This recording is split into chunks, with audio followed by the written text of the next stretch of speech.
سلام، امروز میخوام بی ارزش ترین گوشی سال 1404 رو بهتون معرفی کنم. حالا منظور از بی ارزش یعنی چی؟ یعنی تو رنج قیمت خودشون اصلا ارزش خرید نداره. پس اگر برای پولت ارزش قائل هستی، حتما تا آخر ویدیو همراه من باش. در کنارش بهترین جایگزیناشم بهتون معرفی میکنم.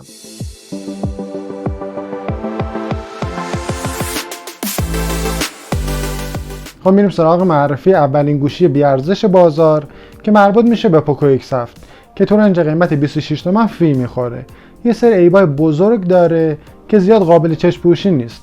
اولین عیبش مربوط میشه به کیفیت پلاستیکیش که با یه گوشی کاملا پلاستیکی سر کار داریم. از لحاظ دوربین هم زیاد کیفیت جالب نیست. یعنی اگر به پکیج کامل دوربین این گوشی دقت کنی، چیز خوبی ازش در نمیاد. عملکرد باتریش هم خوب نیست. اگر از این گوشی به صورت معمولی استفاده کنی، حدود 19 ساعت جواب تو میده. یعنی یک روز کامل هم جوابدهی نداره. شما میتونید توی همین رنج قیمت جایگزینش ردمی نوت 14 پروی 5G رو بخرید که از هر لحاظ حساب بکنی نسبت به پوکو X7 انتخاب بهتریه. هم کیفیت ساخت بهتری داره که فریمش آلومینیومه، توی این رنج قیمت واقعا ایدئال هست. هم دوربینش بهتره که 200 مگاپیکسله و هم عملکرد باتری بهتری داره که اگر از این گوشی به صورت معمولی استفاده کنی حدود 23 ساعت یا یک روز کامل جوابتو میده. پس تو رنج قیمت 26 تومن دور پوکو X7 رو خط بکشید بذاردش کنار، جایگزینش ردمی نوت 14 پروی 5G رو بخرید که از هر لحاظ حساب بکنی انتخاب بهتریه. و گوشی بعدی سامسونگ S23 FE که تو رنج قیمت 39 میلیون این گوشی رو میتونیم بخریم. دیگه به هیچ عنوان ارزش خرید نداره. حالا چرا؟ یک، قدیمی شده. دو، وزنش خیلی سنگینه. سه، حاشیه نمایشگرش فوق العاده زیاده که میتونیم زیلو بندازیم دور حاشیه نمایشگرش بشینیم. پردازندش هم فوق العاده ناپایدار و گرمای خیلی زیادی هم داره. باتریش هم ضعیفه. فست چارجش هم که 25 واته، بالای یک ساعت زمان میبره تا این گوشی 40 میلیونی رو شارژ کنی. این معایبی است که تو این گوشی وجود داره. حالا بهترین جایگزیناش چی هست؟ اولیش مربوط میشه به سامسونگ A56 که نسبت به سامسونگ S23 FE انتخاب بهتریه. هم گوشی جدیدتری هست، هم حاشیه نمایشگرش کمتره، هم وزن پایینتری داره، هم عملکرد پردازندش بهتره، هم باتری بهتری داره.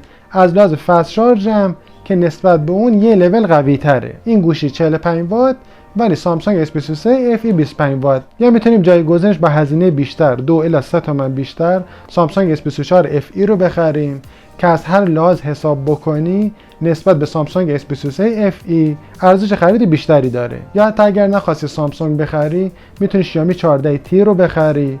از لحاظ نمایشگر، از لحاظ پردازنده، حافظه و رم، باتری، از هر لحاظ حساب بکنی نسبت به سامسونگ S23 FE انتخاب بهتریه. پس تو رنج قیمت 39 تومن دور سامسونگ S23 FE رو خط بکش، یا سامسونگ A56 بخر، یا سامسونگ S24 FE یا شیائومی 14T. هر کدوم از این سه تا رو بخری نسبت به سامسونگ S23 FE انتخاب بهتریه. و گوشی بعدی آنر X5B که تو رنج قیمت 7 تومن فی میخوره. مشخصاتش فوق العاده افتضاحه. نمایشگرش TFT که میزنه چشمتو کور میکنه. دوربینش 13 مگاپیکسل که اگر از خودت عکس بگیری باید بگردی دنبال کله خودت توی عکس پیداش کنی. پردازندش هم هلیو G36 کارهای روزانه تو با لگ و باگ جواب میده چون ضعیفترین پردازنده هلیو روی این گوشی سواره. شارژرش هم 10 واته، بالای 2 ساعت زمان میبره تا گوشی رو شارژ کنی. پس با این گوشی کاملا افتضاح سر کار داریم. ما میتونیم جایگزینش سامسونگ A06 رو بخریم که از هر لحاظ حساب بکنی نسبت به آنر بهتره. هم نمایشگر بهتری داره که از نوع PLS، هم دوربینش بهتره که 50 مگاپیکسل هست، حداقل میتونی کله خودتو داخل عکس پیدا کنی. پردازندش هم بهتره، هلیو G85 کارهای روزانه تو نسبت به اون گوشی بهتر انجام میده. فست شارژش هم که 25 وات هست نسبت به اون گوشی سریعتر شارژ میکنه. پس اگر خواستی تو اینجا قیمت 7 تومن آنر X7B رو بخری، دورش خطی بکش بذار کنار، جایگزینش سامسونگ A06 رو بخر که از هر لحاظ حساب بکنی انتخاب بهتریه. و گوشی بعدی آنر 200 لایت که تو اینجا قیمت 27 میلیون فی میخوره. مشخصاتش به قیمتش نمیخوره. زیر 20 میلیون بود 100% ارزش خرید داشت، ولی توی این رنج قیمت چی کار میکنه نمیدونم. مشخصات زیاد جالب نیست. نمایشگرش 90 هرتزیه، توی این رنج قیمت تمام گوشی‌های بازار همشون 120 هرتزیه. لرزشگیر اپتیکال نداره، اسپیکر استریو نداره، پردازندش هم ضعیفه، باتریش هم ضعیفه. پس تو رنج قیمت 27 تومن دور آنر 200 لایت رو خط بکش، به هیچ عنوان ارزش خرید نداره. شما میتونید با 3-4 تومن هزینه بیشتر آنر X9 C رو بخری. از هر لحاظ حساب بکنی نسبت به آنر 200 لایت انتخاب بهتریه. یا حتی میتونید ردمی نوت 14 پرو 5G رو بخری توی همین رنج قیمت. هم از لحاظ نمایشگر بهتره، هم از لحاظ پردازنده، هم از لحاظ دوربین، هم یه گوشه کاملا ضد آب، هم اسپیکر استریو، هم پردازنده قوی‌تر و هم باتری بهتر. پس تو رنج قیمت 27 تومن دور آنر 200 لایت رو خط بکش بذار کنار.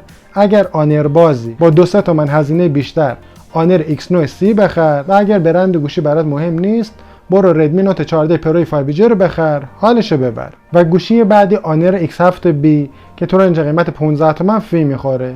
من نمیدونم این مشخصاتی که داره توی رنج قیمت چیکار میکنه. یعنی حد اکثر تا 10 میلیون این گوشی ارزش خرید داره. حالا چرا؟ حالا ایباشو بهتون میگم.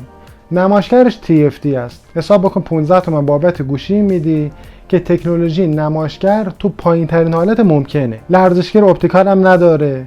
پردازندش هم فوق العاده ضعیف پایین رده و حداکثر رم 6 گیگ پشتیبانی میکنه. این ایبایی است که داخل این گوشی وجود داره. تو رنج قیمت 15 تومن شیک و مجلسی برو ردمی نوت 14 4G رو بخر. هم نمایشگرش بهتره، هم پردازندش بهتره و هم رم 8 گیگ بهت میده. دیگه چی میخوای؟ پس تو رنج قیمت 15 تومن دور آنر X7B رو خط بکش. مشخصاتش فوق العاده افتضاح هست. زیر 10 تومن ارزش خرید داره. ولی توی این رنج قیمت یه افتضاح به تمام معنا. جایگزینش برو ردمی نوت 14 4G رو بخر که از هر لحاظ حساب بکنی انتخاب بهتریه. پس تا اینجای ویدیو با 5 تا گوشی بی ارزش بازار آشنا شدیم که مربوط شد به سامسونگ S23 FE، پوکو X7، آنر X7B، آنر X5B و آنر 200 لایت. به هیچ عنوان سراغ این 5 تا گوشی نرو. یعنی نسبت به رنج قیمتی که داره اصلا ارزش خرید نداره. جایگزین اینا سامسونگ A56 بخر، S24 FE بخر، شیائومی 14T بخر، ردمی نوت 14 پرو 5G بخر، سامسونگ A06، ردمی نوت 14 4G. هر کدوم اینا رو بخری میتونه بهترین جایگزین اون 5 تا گوشی باشه. پس حواست به پولت باشه تا کلاه سرت نره. خب رسیدیم به آخر ویدیو. امیدوارم که تا اینجای ویدیو همراه من بوده باشی تا خدای نکرده سرت کلاه نره. حالا اگر این ویدیو رو دوست داشتی و مفید بود یه لایک خیلی محکم پای ویدیو بکوب. بدرود.